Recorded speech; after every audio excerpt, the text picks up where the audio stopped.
Hey everyone, Gill Gross here, and it is time for another mailbag where I answer your hot takes, your observations, your questions, and ultimately your comments about tennis or anything else I posted on the YouTube community tab over 24 hours ago and got triple-digit comments once again. I've been gone for a little bit, and it feels really good to be back. I genuinely miss this a lot when I take even a 7-day break, which is what I did, just 7 days. But when I'm not out here doing this, I do end up missing it quite a bit. So happy to be back. And there are some really big mailbag topics to cover this week. Even though, week after a major, 250s, maybe not any earth-shaking tennis results to talk about, there has been news. It was actually a pretty big week of news. So we'll talk about some of that stuff. But I also want to start by telling you about what I did yesterday.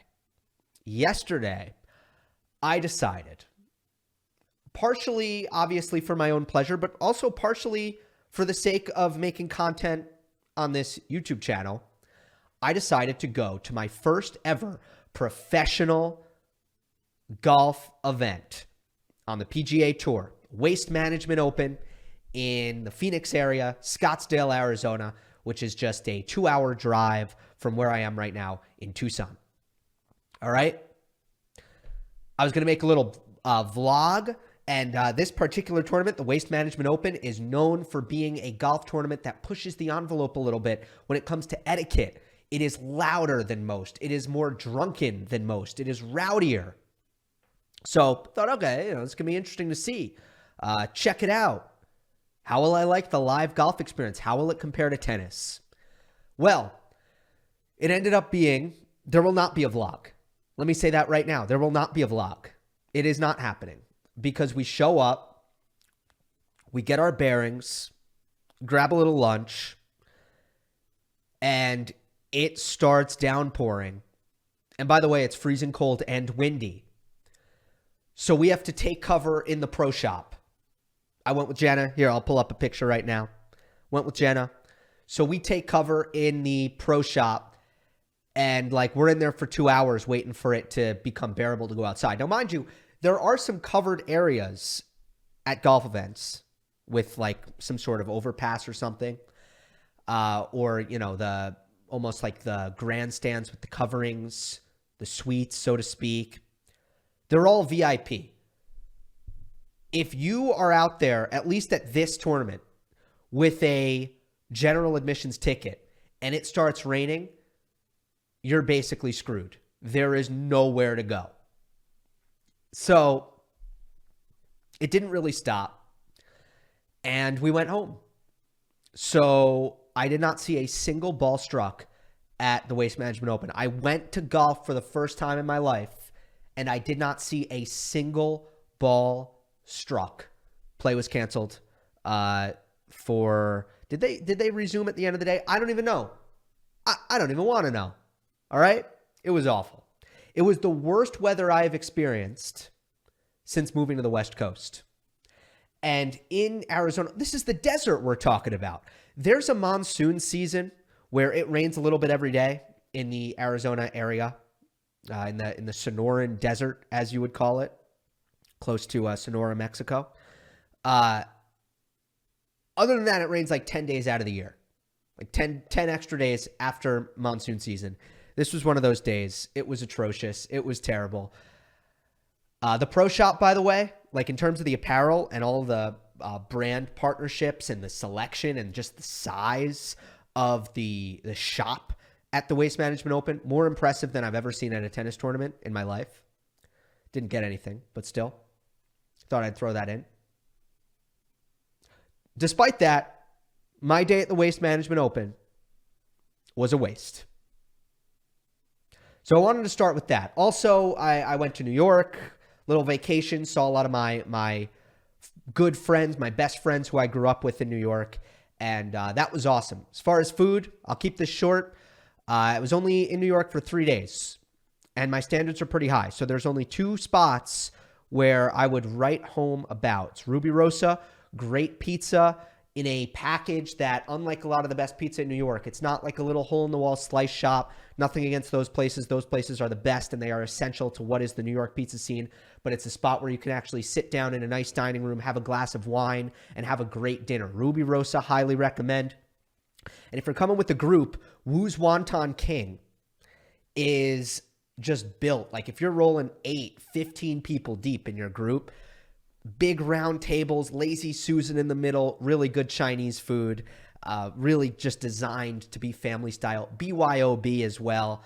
So those are the two places that those are the two meals that I'll be recommending, or that I will be remembering, I should say, from my trip to New York. But it was absolutely great. And with that, let's go into the mailbag. As I said, there's some big topics here, and I think that I'm going to spend a long time on the first two questions.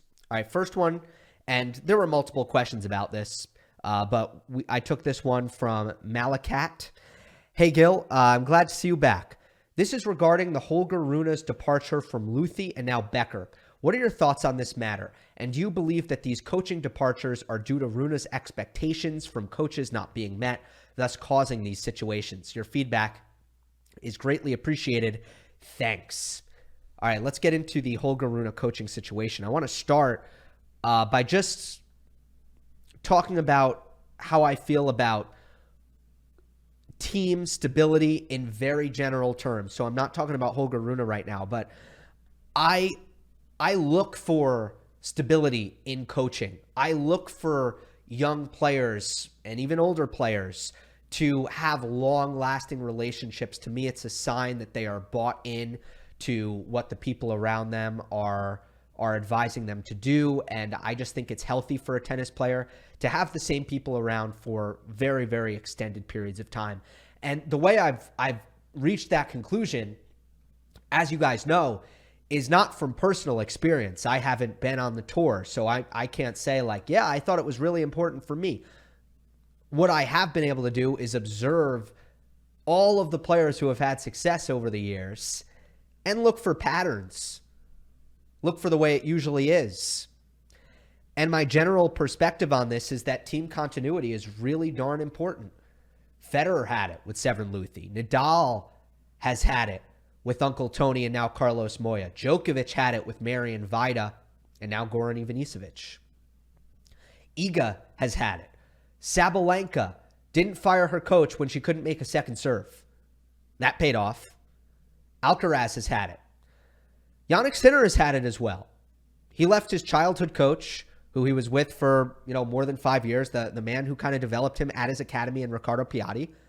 And then he made a change.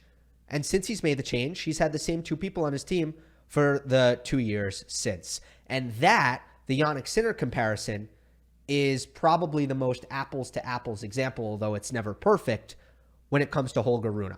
And more on that in a moment. But let's talk about what's happened here. So Sevrin Luthi, this news was broken by Annika Rune,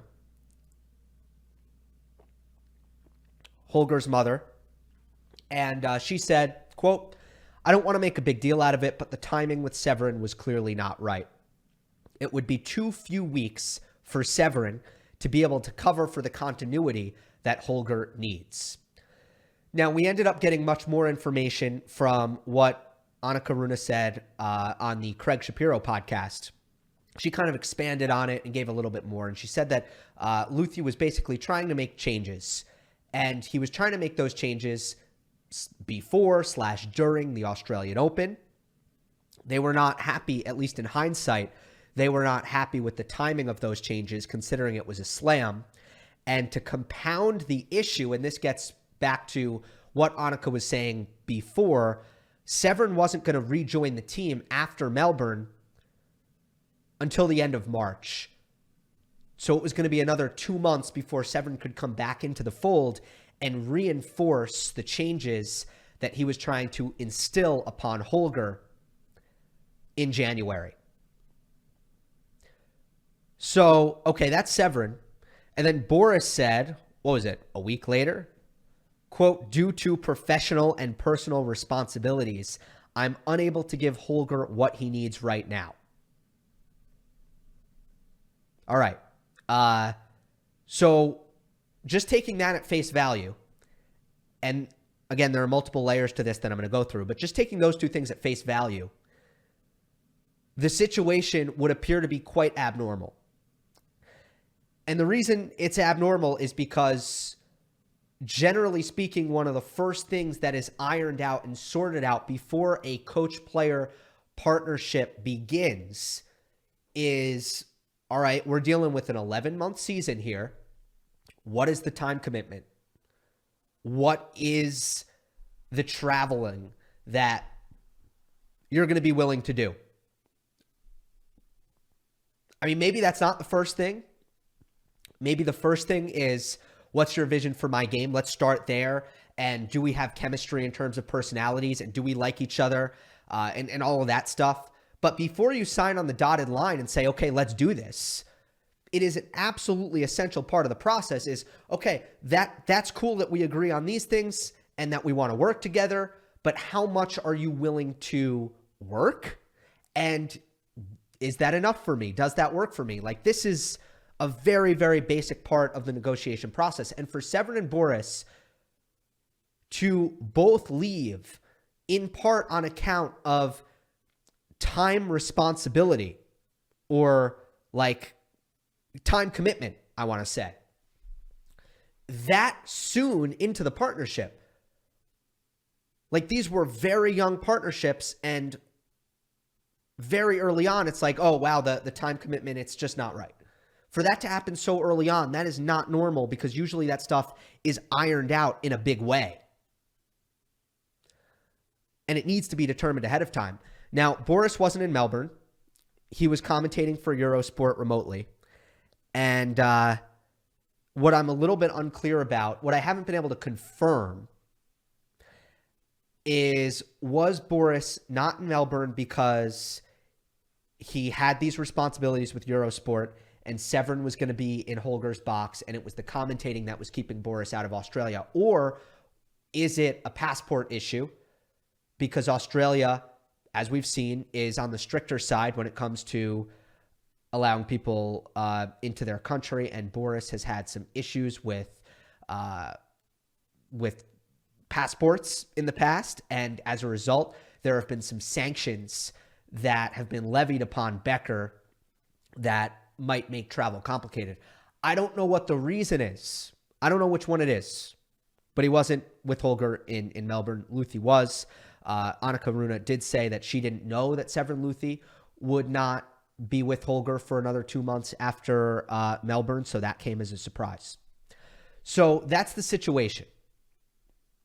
I emailed Annika Rune about this.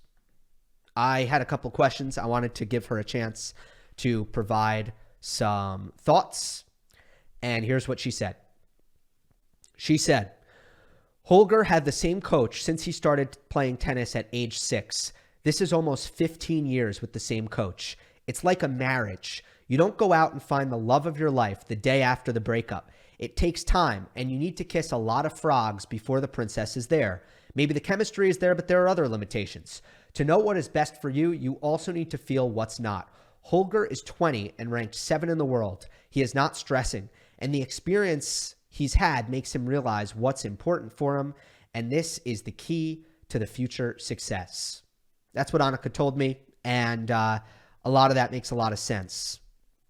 First of all, I think that she and Holger, they're right to push back on the idea that, you know, this is Emma Raducanu 2.0 and that they just burn through coaches all the time. And yeah, if you take the sample of the last 6 months, yeah, it's true.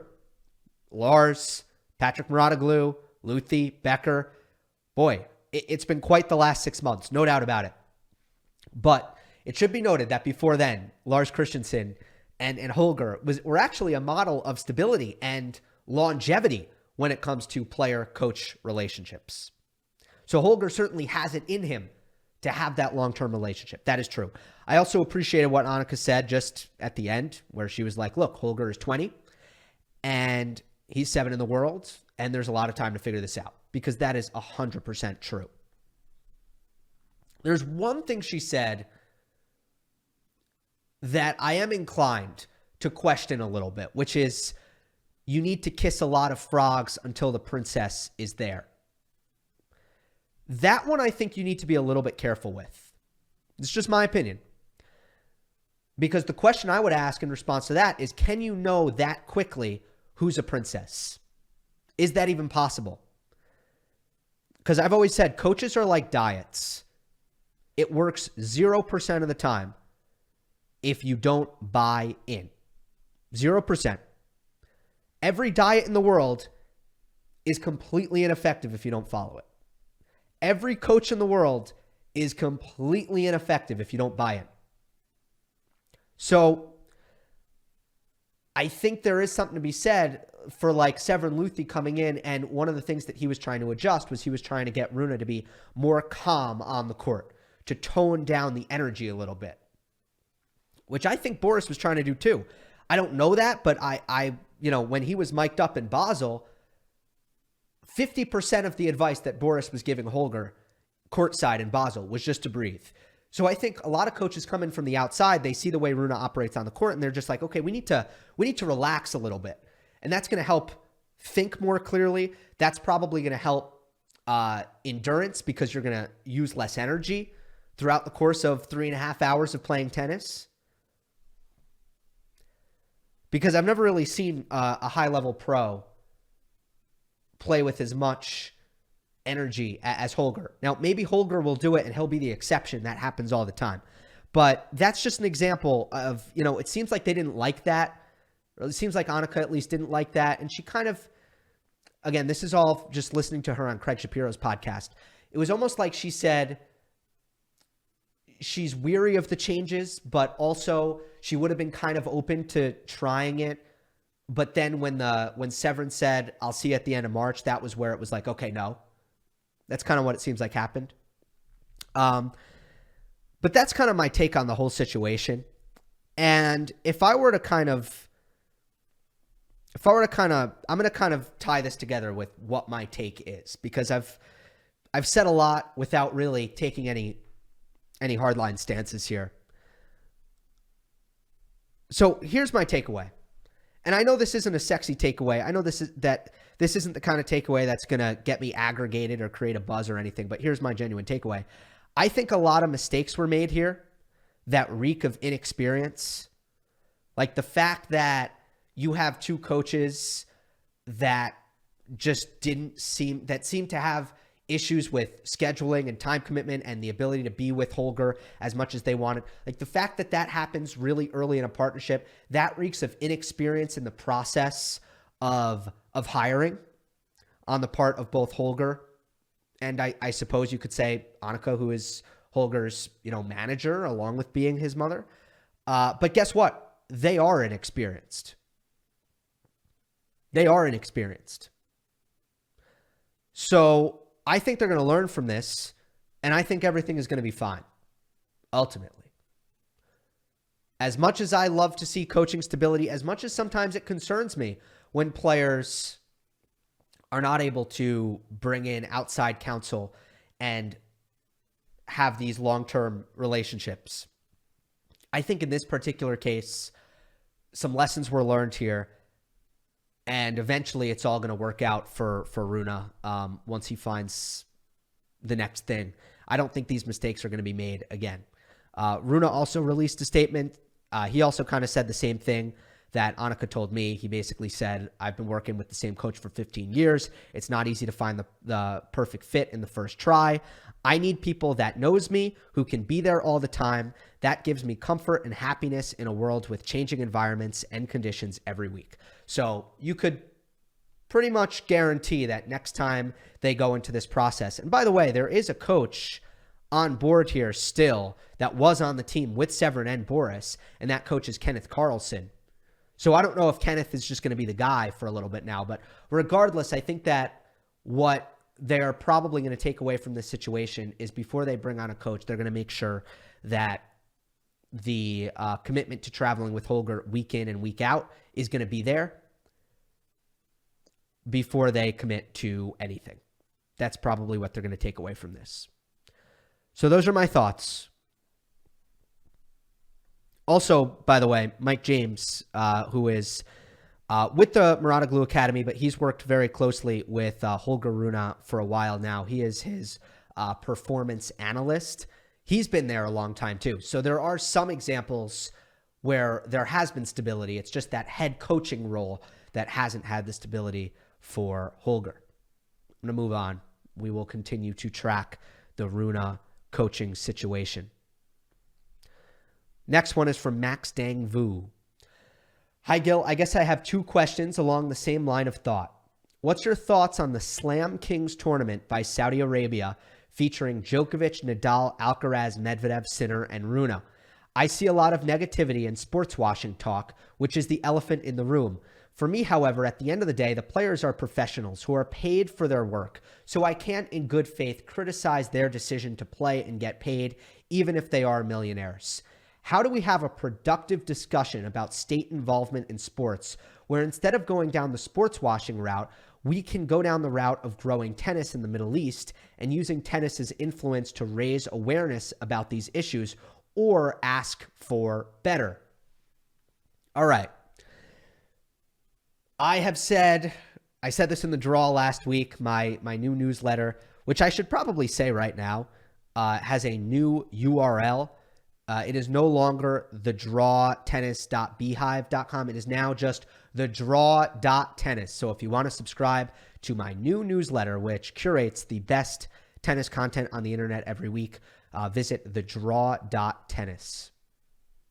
Anyway, I said on the draw last week, or we wrote on the draw last week, that this story is probably going to be by far the largest off-court story of 2024. I have no hesitation in that prediction. I fully believe it to be that it will be true. So we'll continue to see dominoes fall. And this was certainly one of the firsts, which is basically all of the highest profile ATP players out there have all agreed to play this exhibition that will be put on by the Public Investment Fund of Saudi Arabia called the Slam Kings Tournament. So this is a complicated issue. If you're making it simple, you're kidding yourself. So before I get into this, and also I appreciate the way you asked this question in like a very, I guess, even-handed manner, which I think is important here. But before I get into this, please, please, please, no whatabouts. No what about this and what about that. Like, let's just talk about Saudi Arabia here. All right?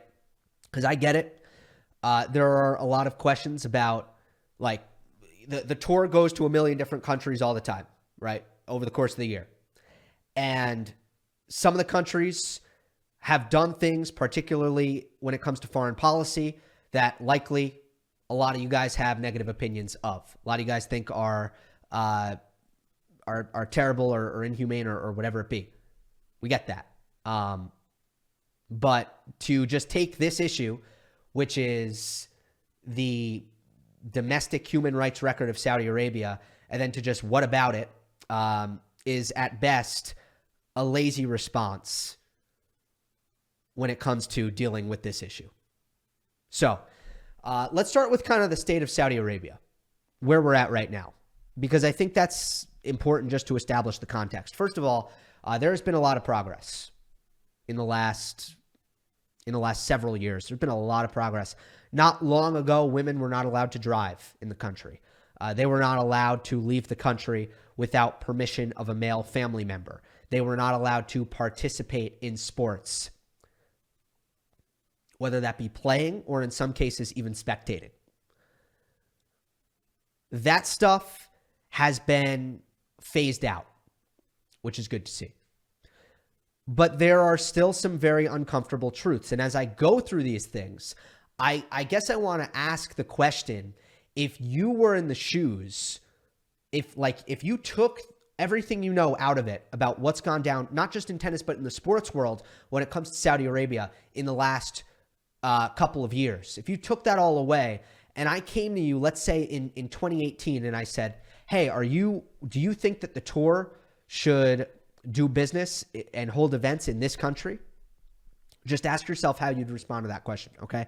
Because it's still a country in which Saudi Arabia is a country that has no penal code. So the judicial system, it goes off of Sharia law, but there is really no written penal code that the judicial system in Saudi Arabia goes by. No written law, which is terrifying. That is a terrifying judicial system to that has been abused. That has been abused, and it's been very, very often recorded in terms of instances where the absolute power that it seems the government has over the judicial system causes a lot of really big problems. It is also a country that still criminalizes homosexuality. That much is well documented. And then in terms of gender equality, again, it has moved in the right direction. I would say right now, it is still a country in which the power when it comes to marriage, divorce, custody of children is decidedly and wholly with men when it comes to marriage, divorce, and custody of children. So I think if you went to any major corporation, including the ATP or any corporation, I don't know how to characterize a corporation that doesn't align with those values. Any corporation that doesn't align with those values, which I don't think the WTA or the ATP would ever position themselves as saying that they do align with those things. And you'd say, would you want to do business there? You want to hold events in that country? I think they would say, well, no. The answer is no. But now we're asking it again. We're saying, would you want to do business there for life-altering money when others have already taken the PR hit for you? When golf players have done it? When Cristiano Ronaldo has done it? When most of the best boxers in the world have done it? The UFC has done it. Life-altering money. Now do you want to do it? That's where the answer changes. That's where you go from, no, that sounds like a terrible idea, to, yeah, I might do it. And that's what's happened here. And, it is an effort to rebrand the country. And sports is being used as kind of a tool to do that. So I think the best way to do this when it comes to tennis, in a way where you are promoting progress in human rights, is to come to the negotiation table with some standards. Now, by the way, I want to rephrase that, because I don't think it's really anybody's job to promote progress in human rights in a foreign country. I don't think that's a corporation's job. I do think it's a corporation's job to at least attempt to do business. Two things: attempt to do business with partners that share your values, and also attempt to keep your employees and your business safe, right? Those are probably your two duties. Anyway, I think the best way to go about this is to come to the negotiation table with some standards. Saudi Arabia wants tennis. They want something. They're willing to pay for it. But I don't think the only bargaining chip should be money. There should also be some guarantees. There should also be some safeguards. That is the answer to this question. When you say, what should the players do? What should the tours do when they're faced with this decision of yes or no? Do I want to go play tennis and go hold events in Saudi Arabia? The answer is not yes, and I don't think it's no realistically. Now, for some it may be no. For some it may be just yes right away. But I think the The way where we're actually acknowledging how difficult this is you come to the negotiation table and you decide, well, what are your standards that need to be met in order for you to be comfortable doing this? And by the way, again, this isn't forcing a country to change. This is a private corporation deciding where to hold events. So if you think that this is a freedom thing, check yourself. If you think that this is like, if you're about to comment like, the ATP and WTA shouldn't decide how a country operates, that's not what this is. If you think this is a freedom thing, check yourself, because this is corporate freedom. These are private entities that get to decide where they hold their events. They are not forcing their values upon Saudi Arabia. No. They are not doing that. They're simply saying, if we want to bring our act to your town, this is what we need in order to be comfortable doing that. That's all. This is business. This is not about freedom. Saudi Arabia has freedom to do whatever they want. They do. Now, Chris and Martina wrote an op-ed in the Washington Post when it comes to, well, what are those standards that I have advocated for? Well, they came up with some ideas. They said first they had two requests. Their two requests were, one, that the WTA hire a human rights expert to help educate the organization on the country. What are the risks? What are the rewards? Where are things at? Seems like a sensible idea. I don't want to spend too much time discussing that, but yeah, education does go a long way, because I think a lot of tennis players in particular are probably not in a position really to feel very educated on what's going on there. And that's their favorite thing to say when they get asked a tough question about any worldly issues, is like, well, I don't know. I'm just a tennis player. Yeah. So I think that, education, that's fair. It's a good demand. Second one is more along the lines of what I'm talking about when it comes to coming to the negotiation table with something to ask for. And Chris and Martina in their joint op-ed said, quote, "The WTA should write a human rights framework and put it in place to protect players, fans, sponsors, workers, etc. Without this clearly stated framework that all tournaments hosts must abide by, the WTA puts its people at risk." So there you go. Just write a human rights framework to protect players, fans, sponsors, workers, etc. Isn't that really fair and reasonable?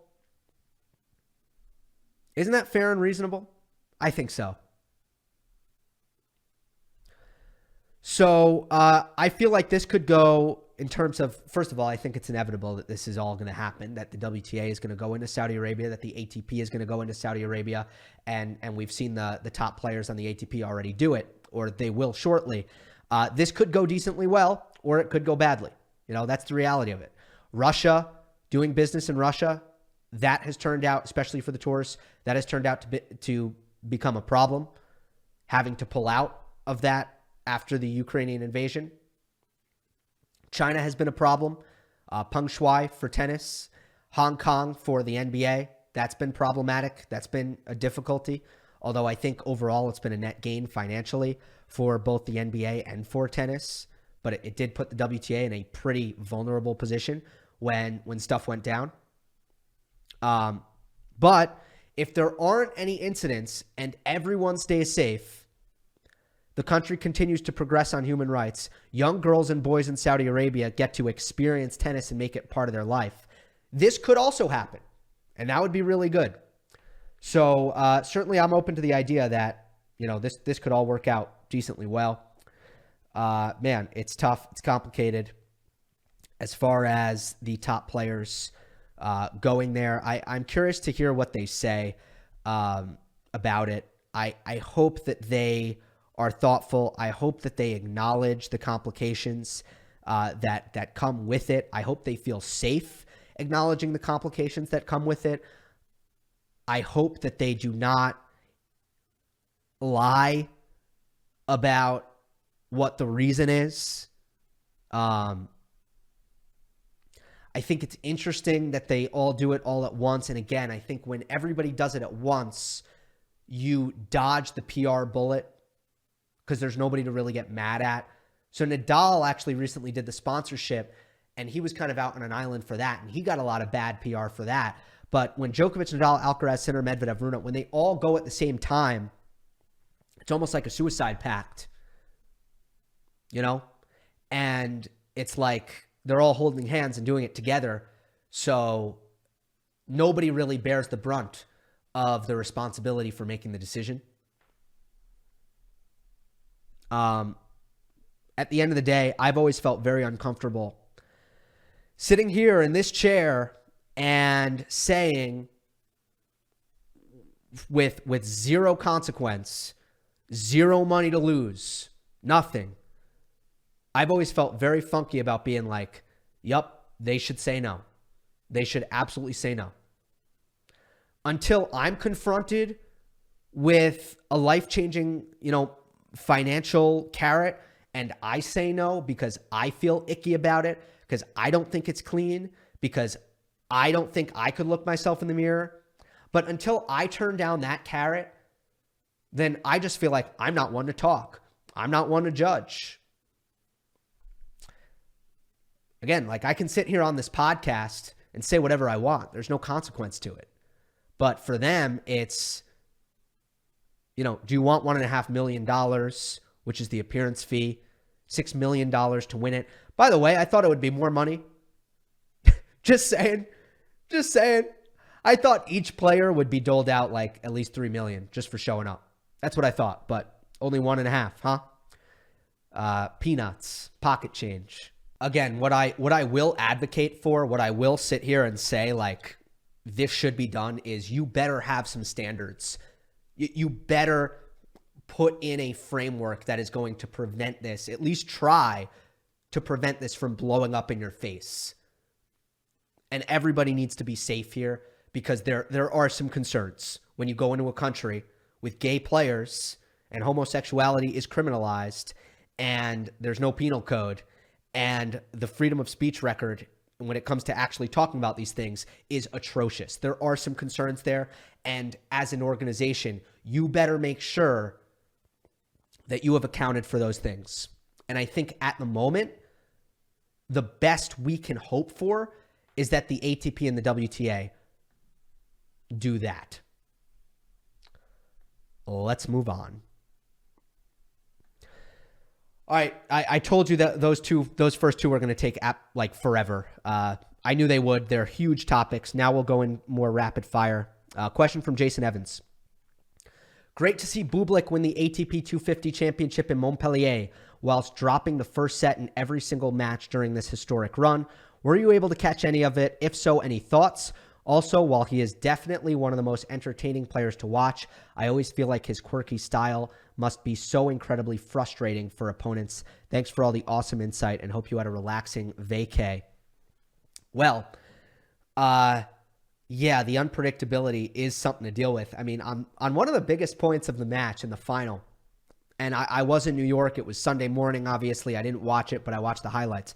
Break point down in the third set, trying to protect that break lead. Bublik did a forehand chip and charge, and the ball wasn't even that low. It wasn't even like I have to slice this because I'm barely getting to the ball. It was literally just like, yep, forehand chip and charge. Let's do it. And it worked. So do I think that is infuriating for an opponent when they get forehand chip and charged on a massive point? Yes, I think that's infuriating. Other than that, obviously the record is the big headline here. No player ever has come back from a set down every single match en route to a title. It's kind of Bublik-like. It's kind of on brand for him to set a record the week after a slam at a 250 because it's super random. At the same time, it's also not Bublik-like because he is somebody who can kind of sometimes be a little bit quick to accept defeat and mail it in. But so in that respect, great to see Bublik do this 5 times in a row. Pretty awesome. It looked like from the highlights, it looked like he locked down from the back at times. It looked like he used his craft instead of his power when trying to create, which is always something that I think is a good sign for Bublik. When he tries to raise his ground stroke speeds, when he tries to hit through the court with kind of more linear ground strokes, it usually doesn't work out too well for him. He has trouble keeping it clean when he tries to up speeds. So I love it when, instead of trying to bludgeon the ball, when he is coming forward a lot, when he's hitting a lot of drop shots, when he's hitting, short, awkward slices, I think that's the best version of Bublik, and it seems like he really leaned into that, as well as being difficult to finish against, which is probably his most underrated quality. Is he can play not as good as Medvedev, but he can play a little bit of a Medvedev style sometimes, where on return games, he's just going to make balls and kind of ask a lot of questions. And he's totally okay doing that. Whereas on service games, he's going to get 3 free points every time. And it's going to be a tough combination to deal with. So I did see Bublik D up quite a bit in the highlights that I watched. Then overall, big picture, his splits right now, best of 5 sets, his career win percentage is 44.7%. Best of 3, it's 52.5%. So there's still that pretty big gap over this big a sample size in best of 3 versus best of 5. And as Bublik continues to have more and more success in best of 3, which he has over the course of the last 2 years, that gulf has only grown. 4 titles now for Bublik, 3 on indoor hard court, 1 on grass. That sounds about right. If it's best of 3 in those conditions and he's having a good week, he's got a great chance to win it all every single time. At a career high now of 23 in the world. So congrats to Sasha. A lot of people like to ask me about if I enjoy watching him play and all that. And the answer is usually yes. Sometimes there have been times where I've been watching Bublik and I've been kind of disgusted by him because I just don't understand why he doesn't care more or why he's not putting in more effort. But when he's just having fun with it and the effort is there and those two things can happen at the same time, then yeah, I love watching Bublik play. I absolutely love him as a personality. I think he's totally hilarious. I think he's a terrific interview. And I think the unpredictable style is a lot of fun to watch. Next one is from Oblaku. Can you explain how and why some courts are faster or slower than others? I'm fairly new to following tennis. I understand that different surfaces are different speeds, but why are hard courts different speeds than each other? Sure. So first of all, there are some atmospheric factors, which is not really what you're asking about, but I do want to mention it. Stuff like altitude, temperature, humidity, all of those things make a difference. But when it comes to the court itself, it's all about friction. That's the easiest way to explain it. So if you rub your finger against some hard courts, it's going to feel nice and smooth, right? It's a smooth surface. Those are going to be your very fast hard courts because when the ball makes contact with the court, there's a minimal amount of friction that occurs. Therefore, the ball doesn't slow down as much. There are going to be other hard courts where when you rub your fingers against it, it's going to feel like sandpaper. You're going to get that grittiness. That increases the amount of friction that occurs when the ball bounces. It slows down the ball. And there's your simple answer for why some hard courts are faster/slower than others. Next one is from Johnny Dodge. Hi, Gill, love your content. Another top 10 question for you. It's kind of similar from the last one. It builds on it. What type of hard court surface, bounciness, court speed, etc., do you think suits each of the current top 10? Maybe include Prime Roger and Rafa too as a bonus. Keep up the good work. I'm not going to give any explanations for these just because it's going to take way too long if I do that. All right, Djokovic, fast, low bouncing, indoor. Alcaraz, completely opposite, slow, high bouncing, outdoor. Medvedev, medium, low bouncing, outdoor. Sinner, fast, medium bouncing, indoor. Rublev, I'll say medium indoor. Zverev, medium speed, high bouncing indoors.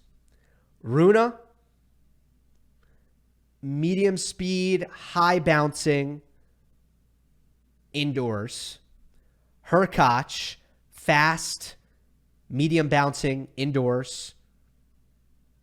Yep. Pretty, you know what? Let's go outdoors for Hurkacz. Yeah, let's go outdoors. He's good in the heat. If it's really hot, Hurkacz is good. Fritz, I'll say medium, high bouncing outdoors. No brainer for Fritz outdoors. Tsitsipas, I'll say slow, medium bouncing indoors. Slow indoor hard court is really tough if you are playing Tsitsipas. All right, let's move on to Jack Young. What are your thoughts on Pegula parting ways with David Witt? What do you think are some potential candidates to seek Witt's services next? This was a surprise. It was a surprise to David Witt as well. He didn't see it coming. My sense is, and this is a guess, I don't have nearly as much information about this one as I did, say, for the Rune coaching situation, but Pegula did not look like herself at the Australian Open mentally. Mentally, she seemed off. It's been a tough start to the year for her. Now she's got a neck injury. So I think Jess is probably just looking at this as a really good time to just completely reset. And I'm referring to Pegula's straight set loss against Clara Burrell at the Australian Open. It was 6-4, 6-2, and she just didn't seem engaged, which is not normal for her, especially, it's just not. So I think maybe she was feeling a bit burnt out. Then she picked up an injury, and she's like, look, this is a really good time for me to just completely reset and come out with a fresh start on the back end of the injury, which I'm not sure. I don't think it's too severe or anything, so I think Pegula will be back pretty soon, but that's what I have to imagine it was, because I know that these were two personalities that meshed really well. David Witt, unbelievably successful with Jessica Pegula. And now, in terms of potential candidates, I can't really answer that question because a lot of it has to do with openings. It's really hard in this sport. It's really hard to predict where a coach is going to go and who they're going to coach. First of all, because there are way too many options, but second, because you just don't know who is actually going to end up looking for a new coach. So I have no idea on that, but David Witt's got a great track record. He's really only coached two players, Venus Williams and Jessica Pegula, and both of those relationships, I think for Venus, it was probably around 8 years, and for Pegula, it was probably around 4 years. So he's had really, really good staying power. Next one from Choide. After that dominant run at the Australian Open, do you foresee a year dominated by Sinner, or do you think he might take his foot off the pedal now that he has the major monkey off of his back, so to speak? I guess neither. And I talked about this on the last mailbag, which was the post-Australian Open mega mailbag. But look, dominated is a really strong word. Do I envision a year dominated by anybody? No, not really. I think everybody is too good at the top right now, and they're going to take each other's lunch money from time to time and from week to week. So I don't see him continuing to dominate. I think, again, the challenge is now, as it is for anybody who wins their first major, is going to be how do you mentally rebound? How do you reset mentally? Because it's a massive, massive adjustment. So that is the task in front of Jannik Sinner. And if he handles it great, he's going to continue to be one of the contenders at every single tournament. And if he doesn't handle it great, then he'll take a little bit of a step back from what we've seen over the course of the last 4 months or so. Almost no matter what, he'll take a little step back from what we've seen over the last 4 months or so, because it is truly a run at a level that I don't know that any player has ever been able to maintain forever. I'm fairly confident in saying that, especially if you look at his win rate against top 5 players. Seriously, that you can't sustain that. It doesn't matter who you are. From Matthew. Hey, Gill, roughly what percentage of tennis players on the tour actually max out their potential? For example, a player with the top 10 potential reaching the top 10. What are the main reasons you think some never reach their full potential as a player? Stubbornness, lack of coaching, lacking maturity. Thanks for all the great analysis you provide. This doesn't seem like a really, really complex question, but I think the more you think about it, the more you realize that it is a really, really, really, really, really complex question, because it has to do with what we look at as areas of potential improvement, what we evaluate as areas where you can get better, and what we evaluate as areas where the player has maxed out. And even sometimes that can be a weakness. Like sometimes a player can have a weak backhand, but it's like, okay, you don't have the potential to improve that. Versus other things where we say, oh, you do have the potential to improve that. And I would say, generally speaking, at least from my perspective, it's the technical stuff that I usually give players somewhat of a pass on. And I say, okay, well, those are things where maybe it's going to be difficult for you to kind of turn your weaknesses into strengths, versus the mental side of things, stuff like shot selection, stuff like controlling emotions on the court. That's where a lot of the time I find myself saying, whoa, you can get better. Like, you have the tools physically and technically to get better, and it's not happening because of your head. And we can have a philosophical conversation about, is that the right way to look at it? How much of even your abilities as a player mentally, how much of that is God-given talent? How much of that are you born with versus how much of it can you improve over the course of your career? So all of these things are super complex. You can twist yourself in knots talking about this, but I think the one area where I think everybody can agree is under a player's control is professionalism. And that's where I'll take this question. What percentage of players actually max out their professionalism? And as a result, we'll say any player who does that maxes out their potential. Hard for me to say. Hard for me to even answer that. But I think that number is going up. When I say professionalism, it means you are you're putting in the work off the court, and you're doing all of the things that everybody knows you need to do to maximize when it comes to diet, when it comes to sleep, when it comes to rest, recovery, getting your body ready before it's time to perform, putting in the work in your mental preparation as well, being mature on and off the court, putting the right people around you, like all of that stuff that falls into the professionalism bucket. Are you being a professional to the best of your ability? And I want to say that's about 75% of the tour is probably being as professional as they can be. But I might be way off on that number. I'll say it right now. I might be way off. I am not behind the scenes. I am not. This is a good question. Maybe I'll keep this in mind and maybe ask some people. I'm not in these hotels. I'm not in these gyms. Like I'm not really seeing as much as I would need to see to say what percentage of tennis players are being fully professional. I don't know. I know plenty aren't. I know not everybody is. I also know from everything I've heard from former players, especially players who played a good while back and now coach, that the level of professionalism as a whole has just skyrocketed in recent years.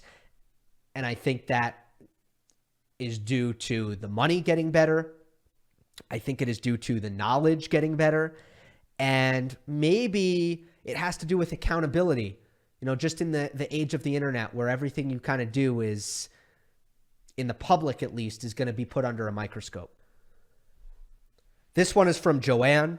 Hi, Gill. Hope you enjoyed a well-earned break. Purely a fun question. Have you seen The Tour, a reality show, the biggest secret in tennis ATP Tour trailer? If so, who is your favorite actor? I think I laughed the hardest at Monfils, not coordinated in real life, but the whole thing is gold. Yes, it was. Yes, it was gold. And I got so many comments about this, which I guess I'll throw it in the draw, but I feel like everybody who is subscribed to the draw will have already seen this video. because it was 5 minutes of pure sketch comedy with a lot of our favorite players. So amazing job by the ATP. This stuff is so fun. This is how to engage like younger fans. It was a social media hit, and I loved it. I thought it was amazing. Murray has the coldest deadpan in the world. He was so incredibly believable because he's so good at looking dead serious. Like, nobody looks dead serious better than Andy. And then I love what Djokovic, this is going to sound funny. I love what Djokovic did with his character, because he clearly was going for like that pretentious actor type, where he was like, I want to bring truth to Novak. And some of my favorite actors are the pretentious actor type, but he nailed it. He said a lot of words. They really don't mean anything, but actors love to say them. And I thought it was really funny that he went in that direction. Team grunting in the voiceover booth was a nice touch. So I don't have much to say about this, but it was really, really funny. And it's the kind of thing that the WTA does not do. They do not do this. They have no team in place, no spot in the budget for stuff like this. And it's good to see the ATP at least leading the way in this department. And it's nice to see that they have smart, creative people working on stuff to promote the game in creative ways. And I'd love to see them do something like this every year as a trailer for the season. The one thing is, like, the timing felt a little random. This isn't a complaint. It's just an observation. It felt very random. And the weird thing is, like, it didn't seem like they were promoting anything in particular, right? It was just like, here's a video we made. And as great as the video was, usually when you have something like this, at the end, it's like, well, this is what the purpose of this was, to promote this. And the ATP just kind of didn't do that. They were just like, yep, we made this. So awesome stuff, even if I have no idea what the larger purpose was. Next one from Asbestos.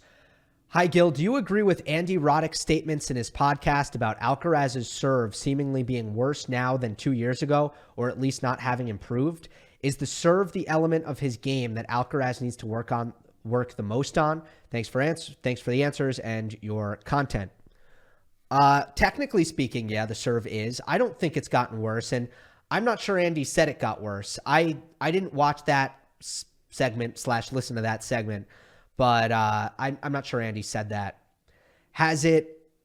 I mean, I think it has improved, but it started out at a pretty low level. Has it gotten to a place where it's on par with the rest of the top 10? No. But it has improved, in my opinion.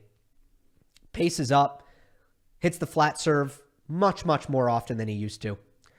But there's still a lot of work to be done, particularly in terms of hitting spots and maybe working on the slice serve a little bit more. Then the next one is from member Ellis. Hi, enjoy your show. I'm a huge Alcaraz fan.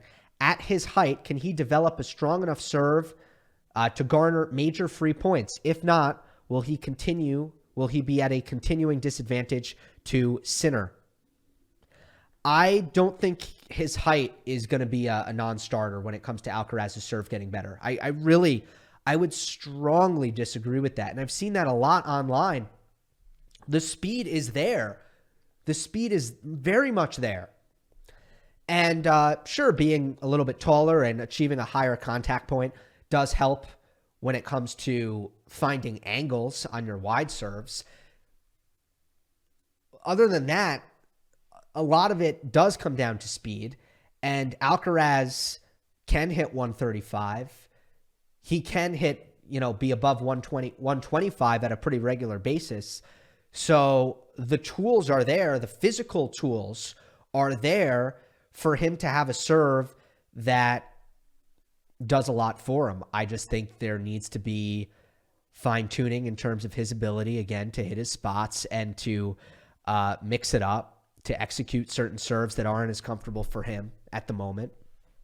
But no, he can do it at his height. He's got enough speed. All right, let's rapid fire through a couple of more. Here's Ray Bura. Hello, Gill. Like your contents. Want to ask you about Francisco Cerundolo. He seems not to start his season in a good way. If you have watched his matches, would you mind sharing about his form? Mentally, he does not seem like he's in a good place. That's what I'm observing. I mean, the year started off really poorly for Francisco. Couple of brutal one-sided losses in matches where he was the favorite. That was right away to start the year. And I don't know that he has recovered mentally from that, because it does not look like he's enjoying himself on the court. And thus, I don't think the effort level or the focus level or the emotional disposition has been in a place where he's giving himself a chance to play his best tennis.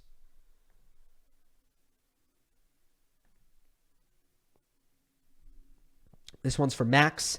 Hi, Gil. Love your work. I watched the Andy Roddick podcast /YouTube based on your comments and saw that many wrote that they were there because of you.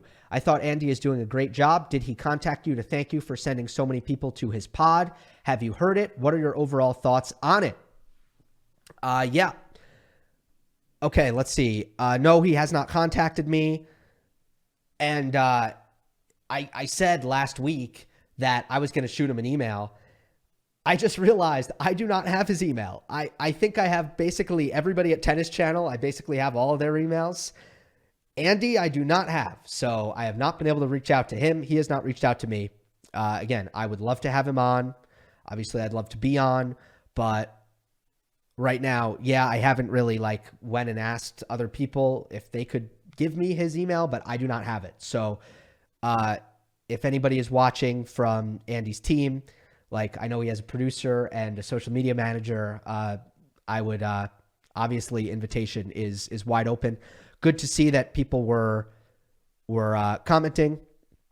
And yeah, you guys know I have John Wertheim on once a year, always. It's been 3 years now I've done that. So I'm a big fan of John, and I'm a huge fan of Andy. And yeah, I think it's great. Andy Roddick is so witty. His sense of humor is just tremendous, and that's a big asset. And as I said last week, he has everything he needs to succeed. It does kind of make me laugh because he has all of these things right away that I'm just starting to, in some cases, get after doing this for 5 years. But that's how it is, and I don't resent it at all. I'm just really excited to see what Roddick, how far Roddick ends up being able to take this. And again, I think it's going to have a good effect on the content community when it comes to tennis. Let's end on this. It's from another member, Ket. Hey, Gil, not sure if others have asked this question before. I've watched your videos for a while, but this is the first time trying to ask a mailbag question. Even though watching your channel helped me a lot, I want to ask that how could you suggest to people who do not have any tennis background / don't play tennis themselves to develop their sight of tennis when watching matches on their own? What points need to be focused on, or knowing some information before the match that can really help understand the whole thing? And then also happy birthday wishes. Thank you for that. My birthday was a couple days ago. So yeah, you're asking how do you develop a good eye for the game? How do you develop an ability to read the game well? It's hard for me to coach that, to be honest. I would say the first thing is your level of focus is your best friend. So being focused is kind of the first bar that you need to clear. And that's not for everybody, which is fine. Not everybody is going to watch matches all the time with a lot of focus, but if you're not focused, you have little chance of really picking up on a lot. And then after that, I would say you should be coming in, or it's a huge help, I'll say, to come in with a few preconceived notions of what you should be looking for. So I always felt that a lot of the matches that I do the best job of analyzing are the matches that I do some sort of preview for, whether that preview goes public and I post it on YouTube, or just if in my head I write a couple of keys to the match down, and that's me anticipating, okay, here's what I think is going to be important. And then when you look at how things play out through those lens or through that lens, that gives you a major head start on figuring out what's happening in the match. That it could be that you are right and something you expected to happen ends up happening, or it could be that you're wrong, which is oftentimes going to be the case. And that's going to be even more valuable. But just to have something in your head as you watch is going to really help you. And one example of that might be like, if it's a player who relies a ton on the serve plus one forehand, keying in on something like how many times are they getting to hit their forehand on the first shot versus are they starting the point with a lot of first ball backhands? And then you have to go deeper into the why, right? Like, okay, Felix is getting a lot of first ball backhands. Well, is that because he's having to hit a ton of second serves?